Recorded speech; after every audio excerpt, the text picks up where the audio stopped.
अहिंसा के अवतार परम पिता परमात्मा प्रभु महावीर स्वामी के पावन पवित्र चरण कमलों में कोटि कोटि वंदन नमन। आत्मज्ञानी सदगुरुदेव युग प्रधान आचार्य सम्राट डॉक्टर श्री शिव मुनि जी महाराज साहब के पावन पवित्र चरण कमलों में कोटि कोटि वंदन नमन।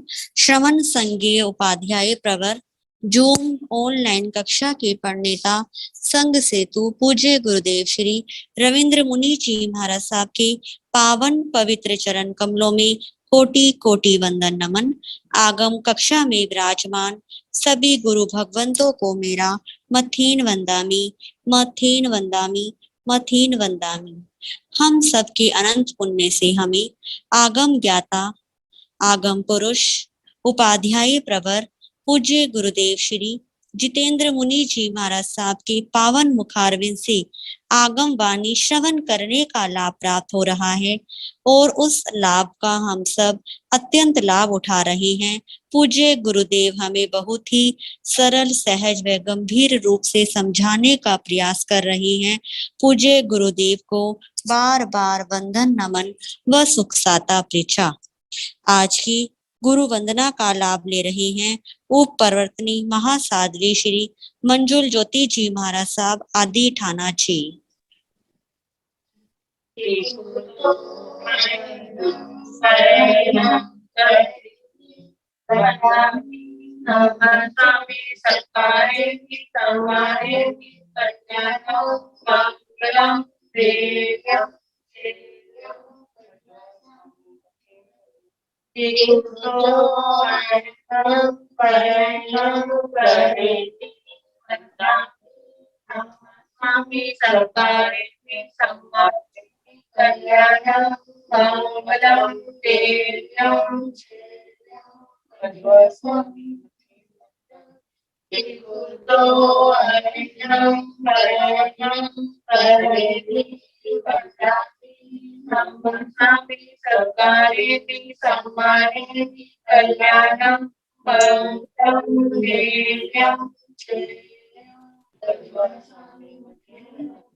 सुख साता है आप सबके।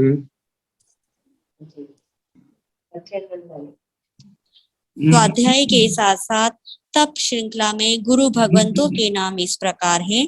आज की तपस्या उपाध्याय प्रवर अनुयोग प्रवर्तक पूज्य गुरुदेव श्री कन्हैया लाल जी महाराज साहब कमल के शिष्य तपो केसरी श्री संजय मुनि जी महाराज साहब उपवास का तप महासाध्वी श्री जगदीशमती जी महाराज साहब के सुशिष्या दिव्य साधिका उप प्रवर्तनी महासाध्वी श्री रमेश कुमारी जी महाराज साहब उपवास प्रवचन भास्कर महासाध्वी श्री संतोष कुमारी जी महाराज साहब उपवास तरुण तपस्वी महासाध्वी श्री शमा जी महाराज साहब उपवास नेपाल गौरव डॉक्टर पूजा ज्योति जी महाराज साहब की सुशिष्या साध्वी पूनम जी महाराज साहब उपवास महासाध्वी श्री करुणा जी महाराज साहब उपवास आगम रसिका महासाध्वी श्री प्रेक्षा जी महाराज साहब की सुशिष्या महासाध्वी श्री जया ज्योति जी महाराज साहब उपवास दिव्य साधिका जिन शासन प्रभाविका महासाध्वी श्री रश्मि जी महाराज साहब की सुशिष्या महासाध्वी डॉक्टर शिव प्रज्ञा जी महाराज साहब उपवास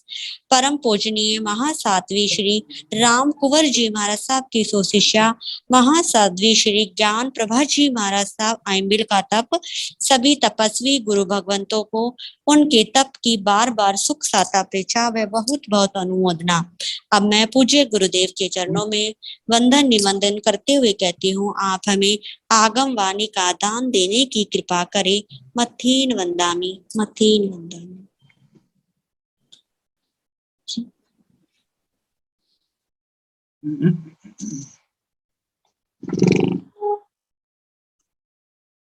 नमो अरिहंताण नमो सिद्धाण नमो आयर्याण नमो उवधायाण नमो लोहे सव साहुण येसो पंच नमो पारो सव पावकणासनो मंगलानंद संदेशे परमं हवै मंगलम्।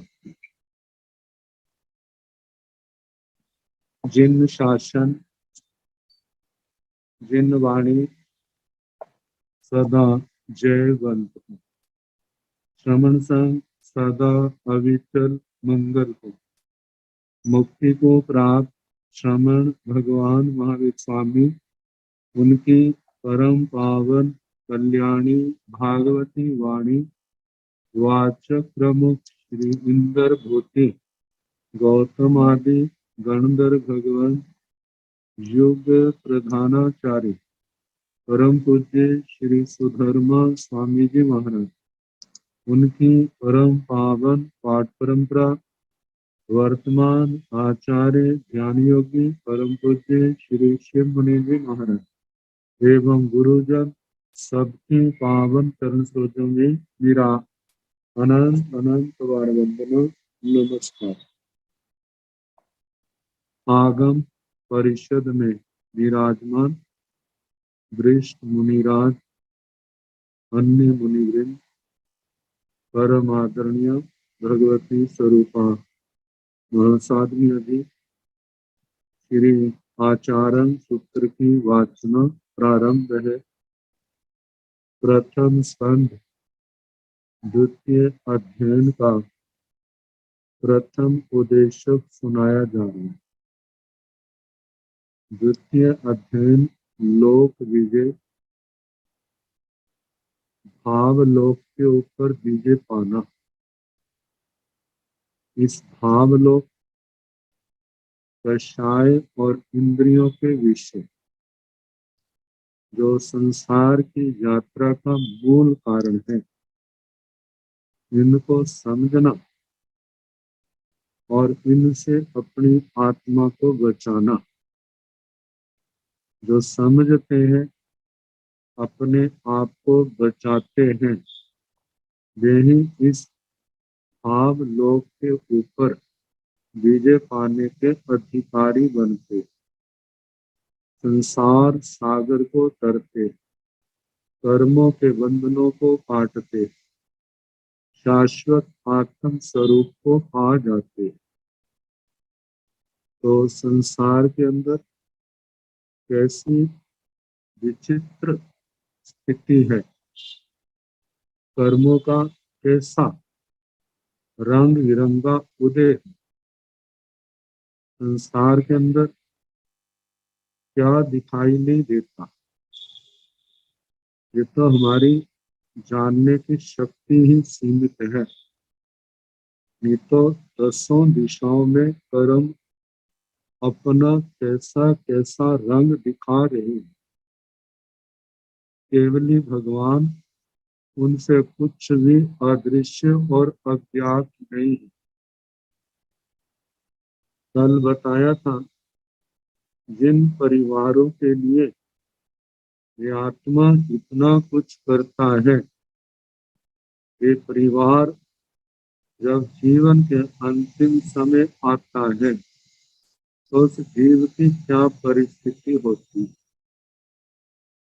कहा है, ये भी कहा जाता, मानो परिवार उपेक्षा ना भी करे तो भी वह उस आत्मा को वृद्धावस्था से, रोगों से, मृत्यु से बचाने में समर्थ नहीं। इतनी भी सेवा क्यों ना कर ले। जिस आत्मा ने धर्म नहीं किया है, सारा पाप कर्मों का सेवन किया है, भोगों की दलदल में फंसे रहे, जब इस शरीर को छोड़ा जाएगा तो उस वह आत्मा जब दुर्गति को जाएगी तो उस समय उस दुर्गति से इस आत्मा की रक्षा करने वाला कोई भी नहीं होगा। अब इसके आगे फिर बताया जा रहा है, ओ बाह्य शेषेण वा सन्निहि सन्निचौ इज्जाहि इह मेघे सिंह असंजयान कोयनाय तौ से एरिया रोग समुपाया समुपचंती जेहिंवा सत्थिं संवसाई देवानं एव्या नियगा तां पुत्रिं परिहरन्ति सोवा ते नियगे पच्छा परिहरिचा नालं ते तव ताणायवा शरणायवा धूमंपि तेसिं नालं ताणायवा शरणायवा। बताया है उवाह्य शेषेण व सन्नी सन्निचौ किच्चाई। उवाह्य शेषेण, इसकी संस्कृत छाया की है उपादित शेषेण। उपादित शब्द को यदि व्याकरण की दृष्टि से विश्लेषण किया जाए तो बताया है उपसर्ग है, आद धातु है और निष्ठा अर्थ में कत प्रत्यय है। निष्ठा का मतलब समाप्ति। उपसर्ग आद धातु और कत प्रत्यय है और उसके बीच में इट का आगम है। इट का ई रह जाता है। उप जमा अद, उप समीप अर्थ में आता है। अद धातु खाने अर्थ में आती है। तो कत प्रत्यय उप आद ईत, इनकी संधि कर दी जाए तो उप आद की बनता उपाद, ई मिल जाए उपाधि, आगे त को मिला दिया तो उपादित। तो इसका जहां पर अर्थ है जो नाना प्रकार का आरंभ समारंभ करके इस आत्मा ने धन संपत्ति का उपार्जन किया और अपने घर के अलग अलग आयोजनों में उसको खर्च भी किया है और खर्च करने के बाद उसके बाद खाने पीने के बाद भी उसके पास बच गया। तो कहा है कि उवाह्य शेषेण, खाने आदि के बाद उपयोग करने के बाद भी जब धन संपत्ति बच गई है तो उसका सन्निहि सन्निचौ की जाई, सन्निहि सन्निधान, उसको अपने खजाने में रख देते हैं। कभी समय आएगा तो इसका उपयोग होगा, हमारे काम आएगी। सन्निचौ, सन्निचय भी इकट्ठा करने में आता है। फिर व्यक्ति प्रयास करता है जो मेरे पास उपार्जित है, ये तो है ही, अब इसको और बढ़ाया जाए, उसके लिए प्रयास किया जाता है। तो इस प्रकार किच्चाई सन्निधि संचय, सन सन्निचय मतलब संग्रह, संचय मतलब धन आदि को इकट्ठा किया जाता है, किच्चाई किया जाता है। हम इस संसार में एगे सिंह असंज्ञान भोयनाय, एगे सिंह कितने एक असंज्ञान असंजत लोगों के लिए भोजन आए, उनके खाने पीने पहनने उनकी व्यवस्था में ही वह धन आदि का उपयोग होता है। तो से एग्या रोग समूह पाया समूह पचंती, जीवन यात्रा चल रही, जिस बात की हम कल्पना नहीं करते, लेकिन वह भी बातें जीवन में कितनी बार घट जाती। जीवन में व्यक्ति अनेक अनेक अच्छी कल्पनाएं तो करता है, लेकिन वो ये कल्पना नहीं करता मेरे जीवन में रोग आएगा, मेरे जीवन में ऐसे अपमान की घड़ियां आएंगी, मैं अपने आप को कैसे बचा सकता हूँ। कितने लोग इसके लिए प्रयास भी करते। तो कहा कि जीवन यात्रा करते करते तो तदनंतर से उस व्यक्ति के जो परिग्रह परिवार की आसक्ति में फंसा हुआ है, एक या किसी समय ऐसा हो सकता है और ऐसा हो जाता है। रोग समुपाया समुपचंती, रोग समुत्पाद, रोगों का उत्पन्न होना, समुपचंती उत्पन्न होते हैं।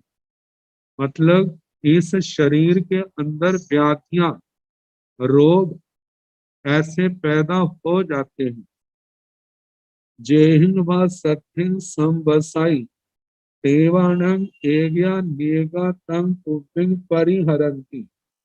जेहिं व सद्धिं संवसति, जेहिं जिनके, सद्धिं साथ, जिनके साथ, संवसाई वह व्यक्ति रहता है, देवानं हे वे लोग, नंग उस व्यक्ति को जिसके अंदर असाध्य रोग पैदा हो गए, जैसे कुष्ठ रोग हो गया, ऐसी अशुद्ध की स्पर्श से ही जो बीमारियां बढ़ती हैं, ऐसी बीमारियां पैदा हो गई। अब सारे व्यक्ति उससे दूर दूर भागते। हम दूर क्यों जाएं?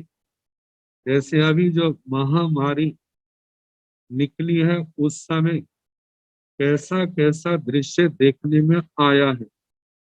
उस महामारी के डर के कारण से कितने नजदीक के रिश्ते भी क्या हो जाते थे, दूर हो जाते थे, जो बीमारी हमारे को न आ जाए। तो कहा जब ऐसे रोग इस जीव को घेर लेते हैं तो जिनके साथ रहता है वे उसको छोड़ देते।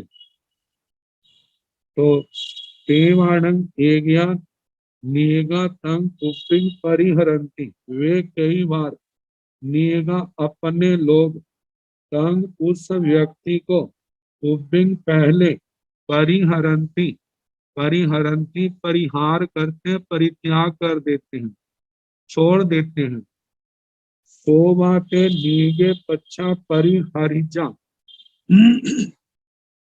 जिसको छोड़ा है, जब किसी कारण से वह रोग से मुक्त हो जाता है और उसको बड़ा शौक होता है, जिस परिवार के लिए, जिन लोगों के लिए मैंने सारा जीवन लगा दिया, ऐसी मुसीबत के समय मेरे को कैसे उन्होंने छोड़ दिया, इसका मतलब वो मेरे नहीं है।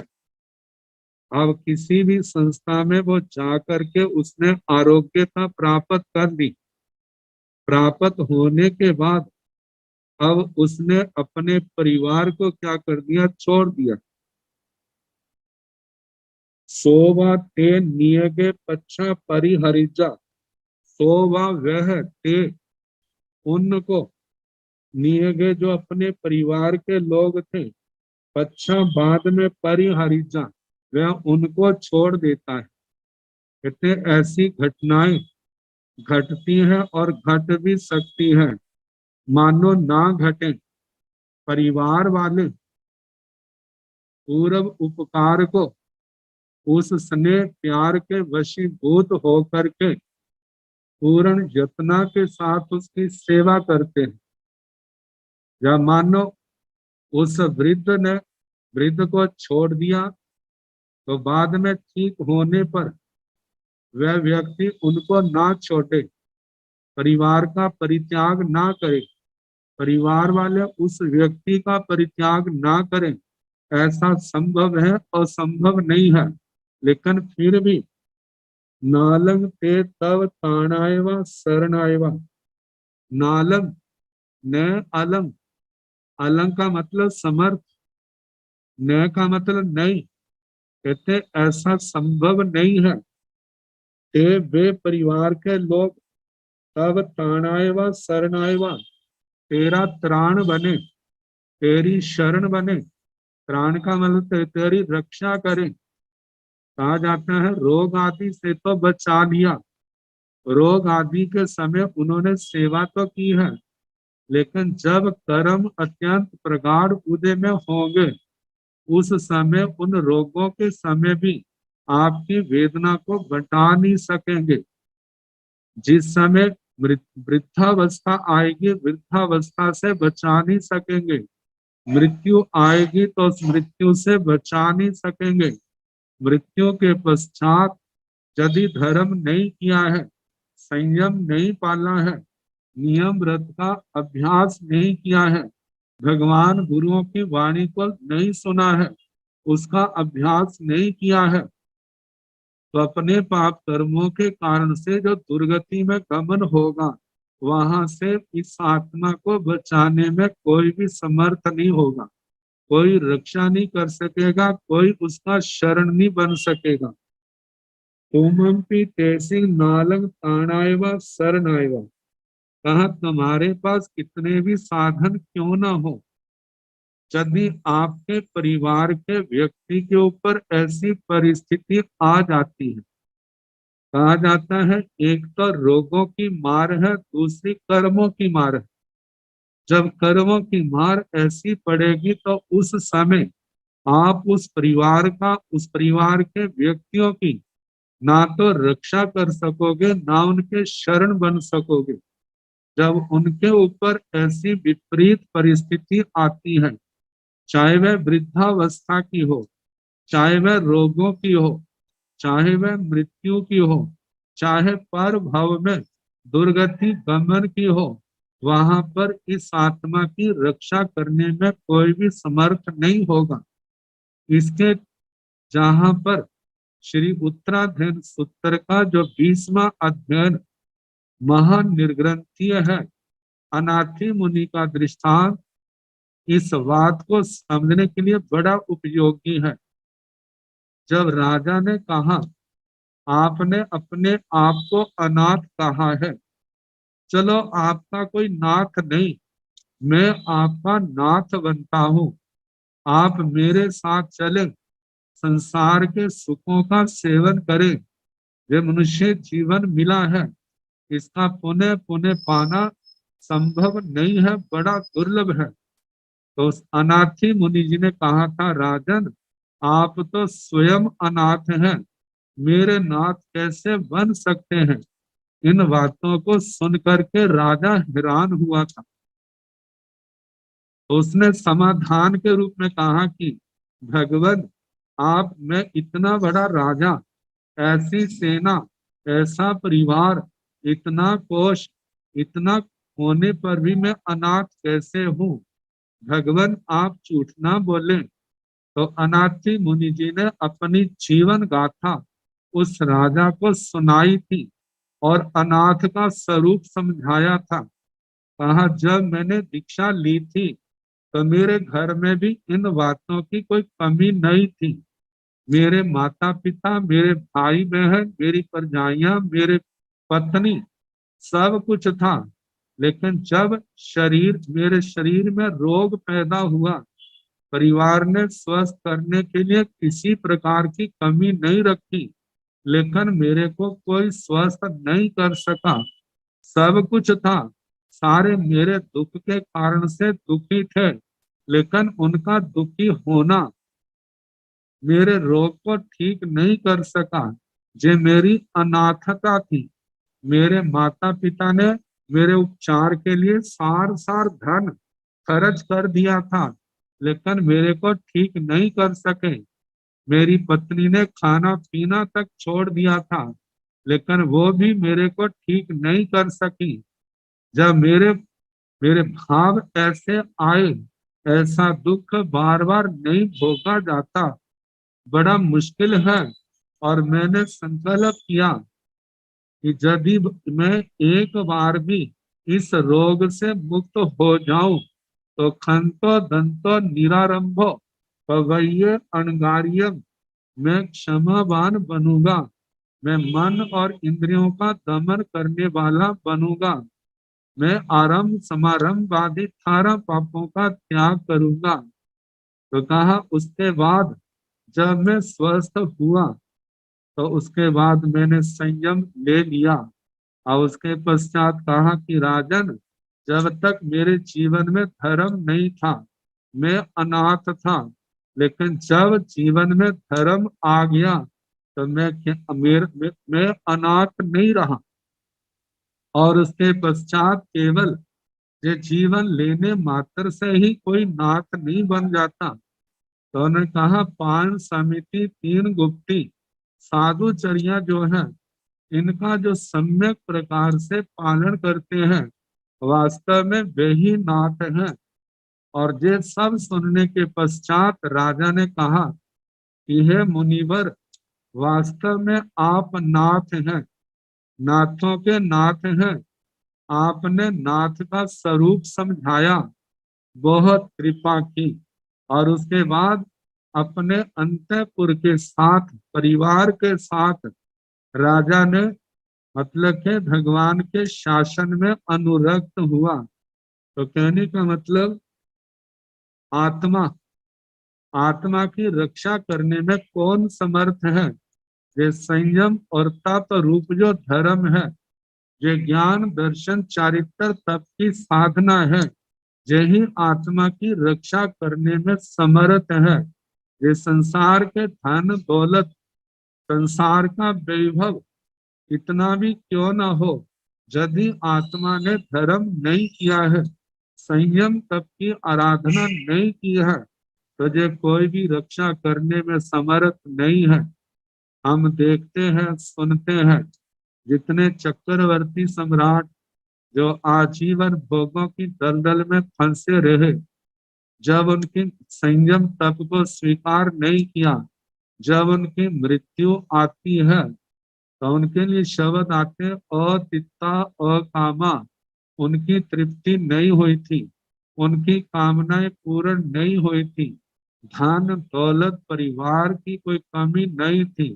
जब भाव पूर्ण हुआ और कैसे सबको छोड़ करके नरकों में जाना पड़ता है, उस समय उनकी रक्षा करने वाला कौन बना? कोई भी उनका त्राण, कोई भी उनका रक्षक नहीं बना। तो इसलिए कहा जाता है कि हे आत्मा, ये ध्यान रख कि इस आत्मा की ये रक्षा करने वाले जो धन दौलत परिवार आदि आत्मा की रक्षा नहीं कर सकते। आत्मा की रक्षा करने वाले है तो वो कौन है? जो हमें गुरुओं के माध्यम से जे जिन शासन मिला, हमें निर्ग्रंथ प्रवचन सुनने को मिला, जिन वाणी सुनने को मिली, और इसके माध्यम से जो संयम तप जीवन आया, ज्ञान दर्शन चारित्र आया, तप आया, इनकी हम जितनी सम्यक प्रकार से आराधना करेंगे, ये आराधना ही हमारी आत्मा को, हमारी आत्मा की रक्षा करने वाली होगी, हमारी आत्मा के लिए शरण होगी। इस बात का प्रत्येक आत्मा को ध्यान रखना। अब इसके आगे कहा जा रहा है, जानितु दुखं पत्यं सायं। जानितु का मतलब है जान करके, समझ करके, दुखं, दुखं का मतलब दुख असाता, प्रत्ययं, प्रत्ययं का मतलब संसार के प्रत्येक प्राणी के, सायं, सायं का मतलब सुख, कि जितने भी संसार के जीव हैं उन सब के दुख को और सुख को जान करके जब जीवन में दुख सुख आए, ऐसे समय में व्यक्ति को समभाव रखना चाहिए। मानो सुख आ जाए तो धर्म को नहीं भूलना चाहिए, दुख आ जाए तो घबराना नहीं चाहिए। ऐसे समय में धैर्य रखना और आने वाले दुख को समता से सहन करना, विचार करना, सुख आया है तो कहा जे मेरे कर्म रूपी वृक्ष का जो एक हिस्सा है, जो अमृत फल देने वाला, कहा जे उस पुण्य कर्म का प्रभाव है। जितने कर्म के फल होते हैं वे सदा रहने वाले नहीं होते, एक दिन उनका प्रारंभ होता है और एक दिन उनका अंत आ जाता है।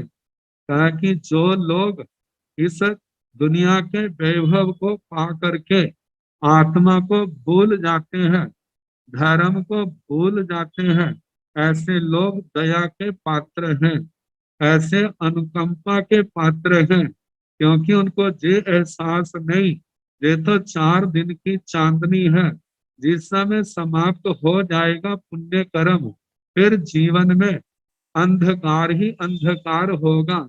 इनके जीवन में जिन्होंने धर्म नहीं किया, जिन्होंने संयम तप की आराधना नहीं की, सम्यक ज्ञान दर्शन चारित्र तप के आराधना से जो वंचित रहे, उनने समाप्त होने पर फिर चारों ओर अंधेरा ही अंधेरा दिखाई देगा। कोई उनकी शरण नहीं बनेगा, कोई उनकी रक्षा करने वाला नहीं बनेगा, क्योंकि जिसने किसी की रक्षा नहीं की उसकी रक्षा कौन करेगा। तो इसलिए कहा जाता है जीवन में सुख आता है।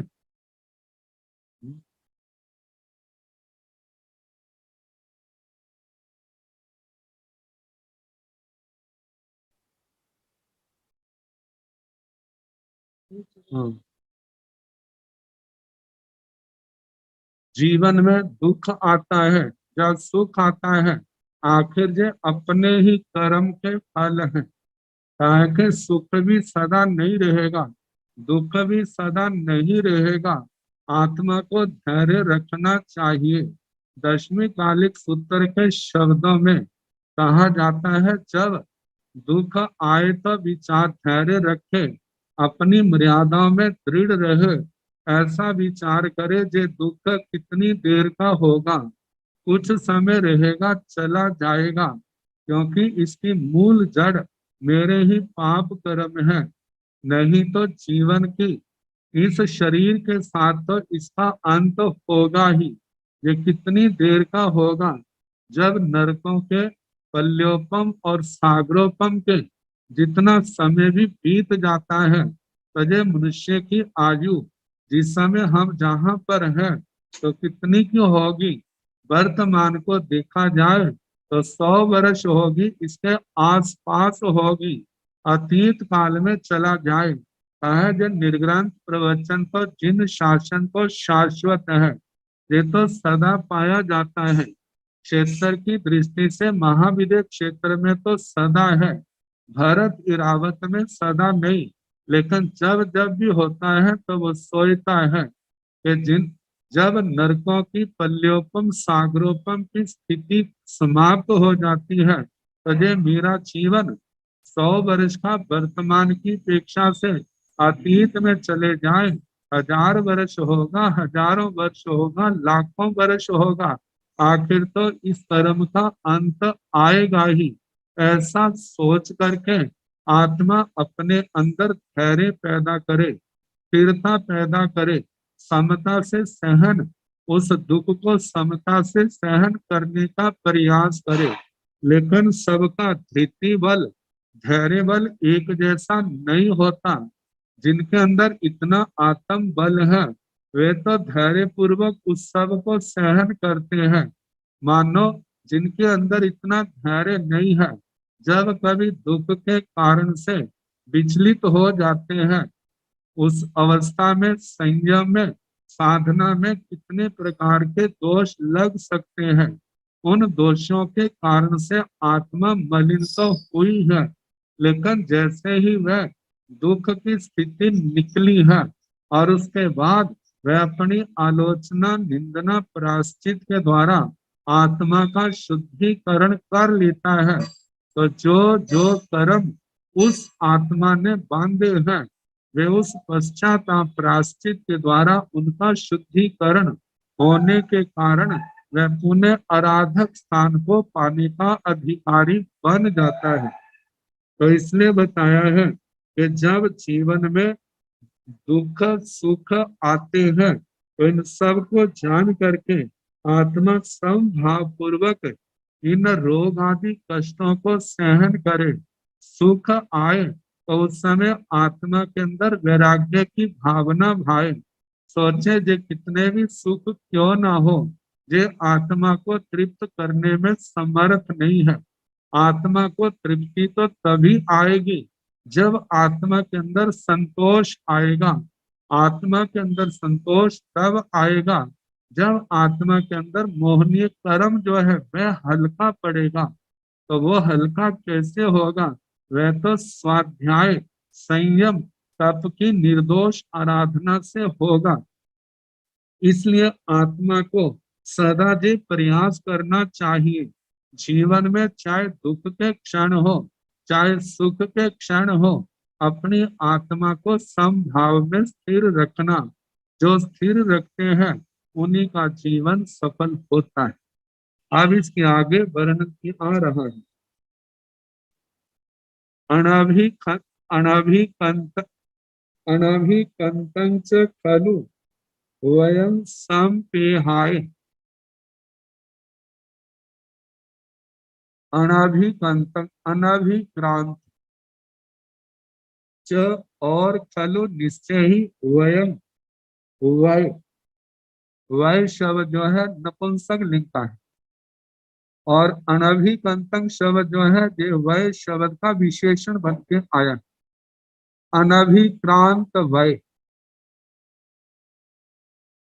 संपेहाय विचार करे। अनभिकंतं च खलु वयं ताकि ये वय यह जीवन अनभिकंतम जब तक अनभिक्रांत है, मतलब इनके द्वारा आक्रांत नहीं हुआ, इन्होंने इस जीवन के ऊपर आक्रमण नहीं किया। इन्होंने आक्रमण नहीं किया मतलब वृद्धावस्था नहीं आई, वृद्धावस्था ने आक्रमण नहीं किया, रोगों ने आक्रमण नहीं किया, चिंताओं ने आक्रमण नहीं किया, इंद्रियों की शक्तियों में, बल प्राणों में हीनता नहीं आई।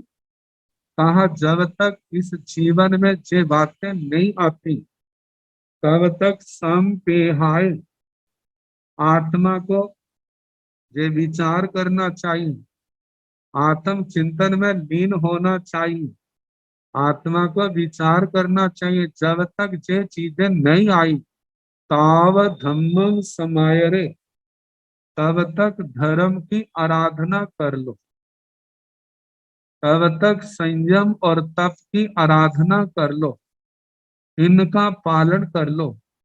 इनमें से वृद्धावस्था आ गई, व्याधियां रोग आ गए, इंद्रियों के बल प्राणों में हीनता आ गई, तो धर्म करना जो है वह आसान नहीं होगा, बड़ा मुश्किल होगा। तो इसलिए जब तक दशमी कालिक सूत्र की गाथा जरा जावने पीड़ई बाही जावने बधाई जाव इंदिया ने हायंती ताव धम्मं समायरे, जब तक वृद्धावस्था नहीं आती, जब तक व्याधि पैदा नहीं होती, जब तक इंद्रियों में हीनता नहीं आती, ताव धम्मं समायरे, तब तक धर्म की आराधना कर लो। कहा जाता है यदि इनके आने से पहले धर्म की आराधना की हुई है और वृद्धावस्था में नाना प्रकार पूर्व जन्म जन्म के पाप कर्मों के कारण से नाना प्रकार की व्याधियां पैदा होगी और व्याधियों का अत्यंत उग्र रूप है, जिसके कारण से आत्मा में धर्म ध्यान संभव नहीं हुआ, आरत ध्यान रौद्र ध्यान आ गया और ऐसी अवस्था में उसकी आयु का बंध अच्छा नहीं हुआ। ना होने के कारण से जब भाव पूर्ण किया तो वही बात आ जाती है जैसे नंदन मनिहार मेंढक के भव में पैदा हुआ। कहा जाता है उसने पूर्व अवस्था में भगवान का प्रवचन भी सुना था, उसने श्रावक वृत्ति भी धारण की थी, अनुव्रत गुणव्रत शिक्षा व्रत भी पाले थे, अष्टमी को, चौदस को, अमावस्या पूर्णमासी आदि तिथियों को पोषक व्रत भी किया करता था। लेकिन ऐसा मोह का उदय आया जिसके कारण से सम्यक्त्व से वह पतित हो गया, जीवन में प्रमाद आ गया। जब शरीर में 16 प्रकार की महा बीमारियां आई है और उन अवस्था में आठ दुहट वसट्टे शब्द आए हैं, आरत्यान दुखार्थ, दुख से पीड़ित, इन वेदनाओं से प्रभावित होकर के त्रियंच आयु का बंद कर दिया और वहां से काल करके अपने ही द्वारा निर्माण कराए गए वो बावड़ी के अंदर उसका जन्म हुआ है। अब मेंढक के रूप में जन्मा तो है। लोग जो जब कुछ होश संभाली, लोग नंदन मनियार की प्रशंसा करते हैं। बार बार प्रशंसा सुनने के कारण बुद्धि पर जब जोर डाला तो उसको जाति स्मरण ज्ञान हुआ। जाति स्मरण ज्ञान से जाना, अरे वो नंदन मनियार तो मैं ही था। अब सब स्मृति में आ गया, मैंने तो भगवान का धर्म सुना था, मैंने तो सम्यक्त्व के साथ अनुव्रत गुणव्रतों को धारण किया था। मैं कैसे साधु साध्वियों के दर्शनों से वंचित हुआ और उनकी परिउपासना से वंचित होने के कारण से कैसे सम्यक्त्व के पर्याय क्षीण होते गए और मिथ्यात्व के पर्याय बढ़ते गए और मिथ्यात्व दशा में आ गया। और उस मोह दशा में मैंने त्रियंच आयु बांधी। मैं कैसा भाग्यहीन निकला। उन्हें उसने जो धर्म ध्यान किया था, उससे जो क्षोभम तैयार हुआ था, वो समय आ गया और उसने सम्यक्त्व को स्वीकार किया, श्रावक वृत्ति को स्वीकार किया और बेले बेले का अविग्रह धारण किया। और वो उस वृत्ति का बड़ी सम्यक प्रकार से पालन कर रहा है।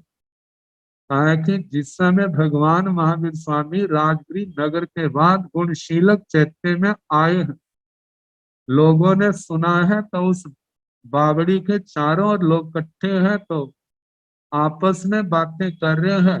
जिनका नाम गोत्र सुनने से भी अनंत लाभ होता है, उनके चरणों में जाया जाए, वंदना नमस्कार किया जाए तो कितना लाभ होगा।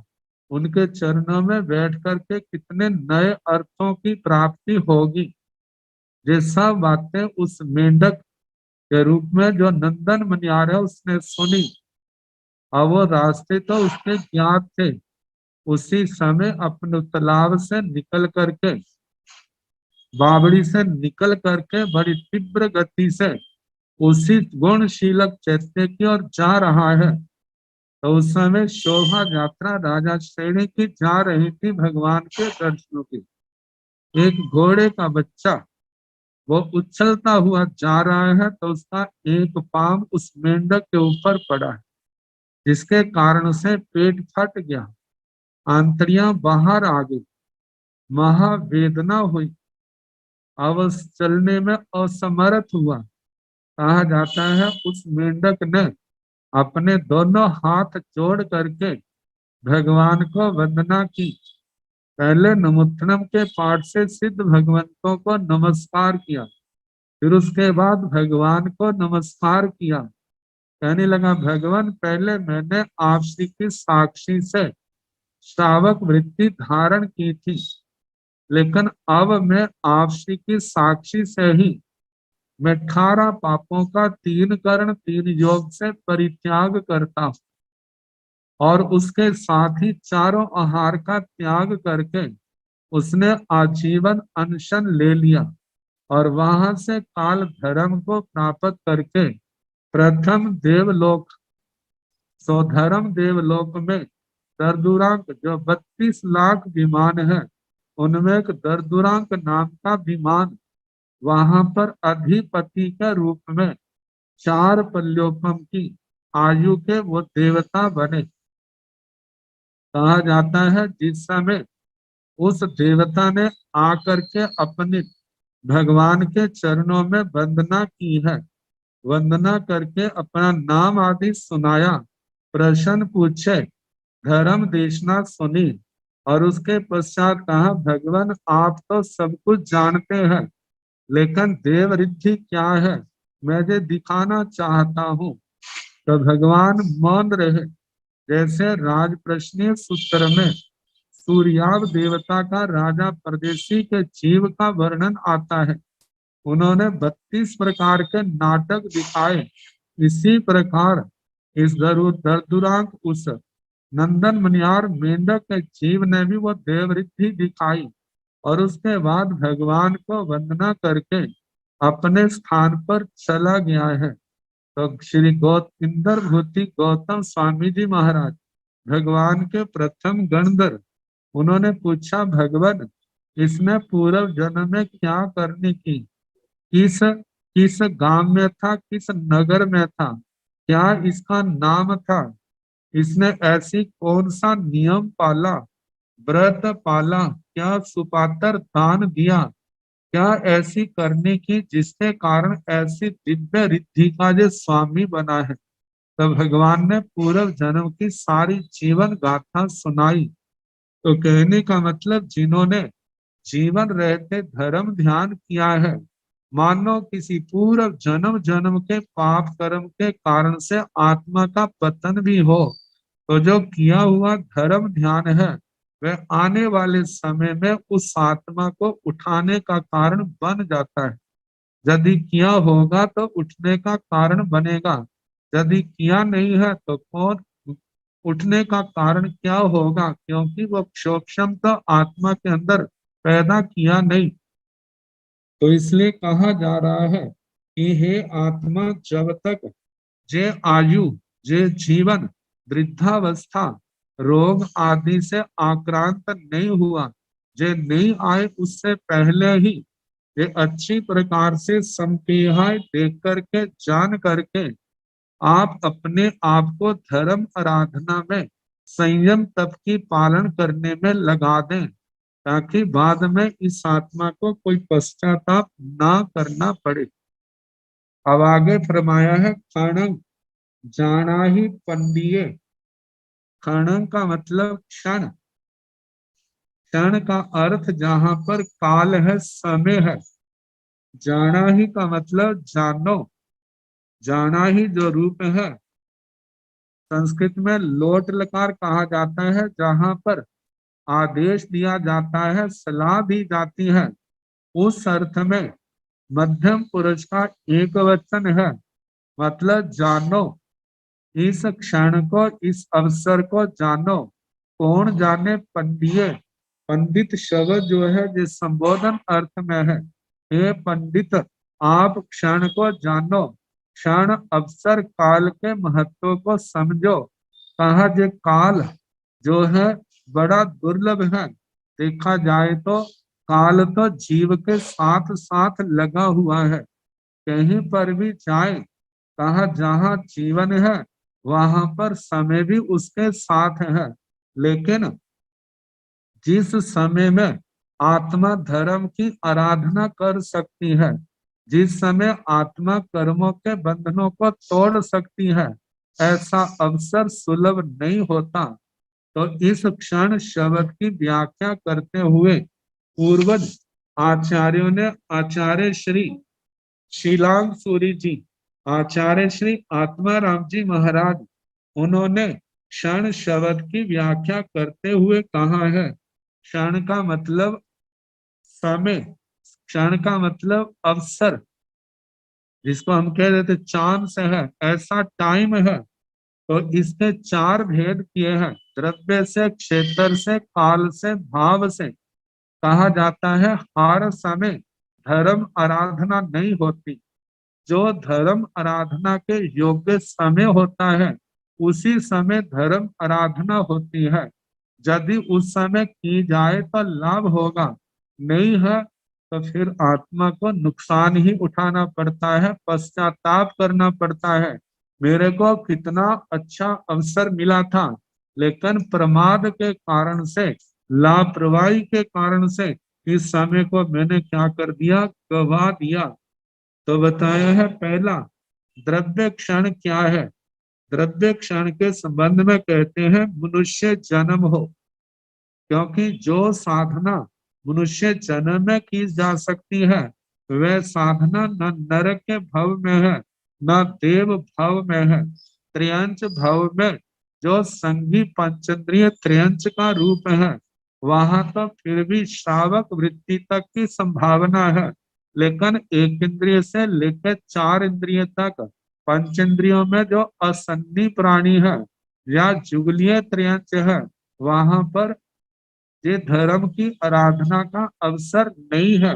तो इसलिए कहा जाता है पहले तो मनुष्य जन्म में ही धर्म आराधना जितनी की जा सकती है वह दूसरे भवों में संभव नहीं है।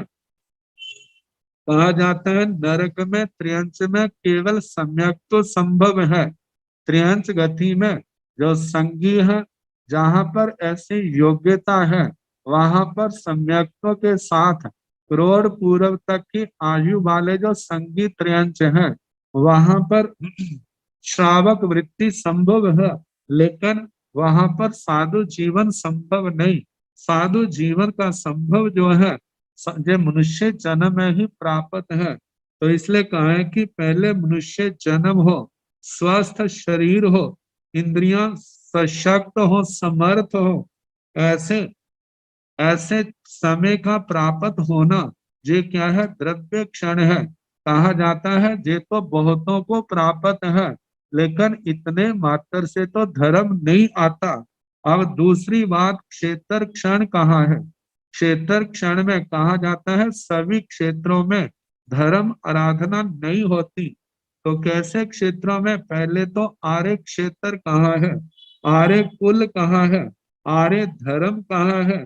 कहा जे जो है ये क्षेत्र क्षण है, क्योंकि जो साधु जीवन की आराधना कहा जाता है इन क्षेत्रों में जैसे 15 कर्म भूमियों के अंदर है वह दूसरे क्षेत्रों के अंदर नहीं है। 15 कर्म भूमिया और उनमें भी जो आर्य क्षेत्र है कहा जाता है अनार्य क्षेत्रों में धर्म ध्यान बिल्कुल नहीं है ऐसा तो नहीं कहा जा सकता, क्योंकि कोई आर्य क्षेत्र में आकर के प्रतिबोध पाए या किसी को जाति स्मरण ज्ञान आदि हो सकता है उसके कारण से धर्म ध्यान की प्राप्ति हो, लेकिन ऐसे चांस बहुत कम होते हैं। लेकिन आर्य क्षेत्र के अंदर ऐसे चांस जो है वो सुलभ है। ऐसे आर्य क्षेत्रों के अंदर धर्म करने वाले बहुत होते हैं। वातावरण अनुकूल होने के कारण कितने लोग देखा देखी जो है धर्म की ओर बढ़ जाते हैं। तो कहा जाता है क्षेत्र की अपेक्षा से आर्य क्षेत्र हो, आर्य कुल हो, आर्य धर्म हो, इनकी प्राप्ति जो है वह क्षेत्र क्षण है। और तीसरा है काल क्षण। कहा जाता है उत्सर्पणी काल, अवसर्पणी काल के वे आर्य जिनमें धर्म की आराधना हो सकती है। जैसे अवसर्पणी काल में तीसरे आर्य का अंतिम समय, चौथा आरा और पंचमा आरा इनके अंदर धर्म संभव है, धर्म की आराधना होती है। उत्सर्पणी काल में तीसरा आरा और चौथा आरा इसके अंदर धर्म की आराधना है, इसके बिना धर्म की आराधना नहीं है।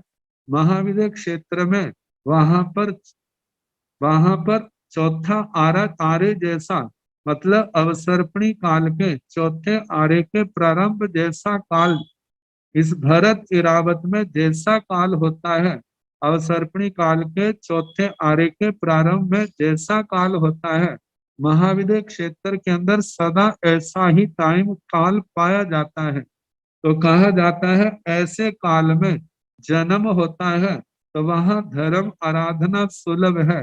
यदि अकर्म भूमियों के अंदर या अकर्म भूमि जैसे समय के अंदर मनुष्य का जन्म होता है तो वहां पर धर्म आराधना संभव नहीं है। तो इसलिए काल की अपेक्षा से वह समय प्राप्त होना जिस समय धर्म की आराधना हो। कहा है मनुष्य जन्म भी मिल गया, आर्य क्षेत्र भी मिल गया और काल की दृष्टि से वह काल भी मिल गया, लेकिन चौथा क्षण भाव है। कहा कि जब तक भाव क्षण ना हो तो पहले 3 क्षण जो है व्यर्थ जैसे हो जाते हैं, वो केवल खाने पीने ऐशो आराम के ही साधन बनते हैं। तो भाव क्षण है कि क्षोभम भाव की प्राप्ति। क्षोभम भाव कहा जाता है अनंतानवंदी के कषाय और मिथ्या दर्शन मोनि की 3 प्रकृतियां, ये 7 प्रकृतियों का क्षोभम हो तो आत्मा के लिए सम्यक्त्व का दरवाजा खुलता है, सम्यक्त्व की प्राप्ति संभव है। फिर उसके बाद जब अप्रत्याख्याना वर्ण कषाय ये 4 शांत हो, 7 और 4, फिर उसके बाद श्रावक वृत्ति आ सकती है। और इसके साथ जब प्रत्याख्याना वर्ण के कषाय जे शांत हो तो आत्मा के अंदर साधु जीवन आ सकता है। जब सारा मोनि कर्म शांत या क्षय हो जाए तब आत्मा के अंदर जथा ज्ञात चारित्र है। तो कहा जाता है जब तक आत्मा में क्षोभम नहीं है तब तक ज्ञान दर्शन चारित्र तप की आराधना भी नहीं है। तो क्षोभम आदि भावों का प्राप्त होना ये भाव क्षण है। तो कहा जाता है ये सारे क्षण बड़े दुर्लभ हैं। भगवान कह रहे हे पंडित, हे बुद्धिमान, हे विचक्षण, ताकि आप इस समय के महत्व को जानो। ये समय आपको मिला है, ये समय व्यर्थ में ना जाए, बाद में पश्चाताप करना पड़े, इसलिए इस समय का सदुपयोग किया जाए, अपने जीवन को सफल बनाया जाए। अब इसके आगे जो और वर्णन आएगा कल जैसे समय होगा सुनाने का प्रयास किया जाए। नमो अरिहंताण, नमो सिद्धाण, नमो आयर्याण, नमो ओवधायान, नमो लोए संसाहुण, ऐसा पंच नमो कारो सव पाव अनसनो, मंगलानंत संगे सिंह परम भवै मंगलम। श्री चतारि मंगलम हरिहंसा मंगलम सिद्धा मंगलम साहो मंगलम, केवली पुनतो धम्मो मंगलम। चतारि लोकोत्तम हरिहंसा लोकोत्तम, सिद्धा लोकोत्तम, साहो लोकोत्तम, केवली पुनतो धम्मो लोकोत्तम।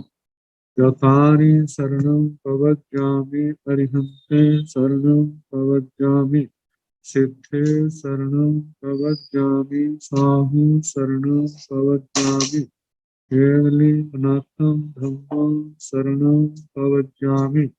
4 शरण सुख करने, दुख करने, मंगल करने और शरणा नहीं कोई, जो भाव प्राणी आज सरे अक्षय।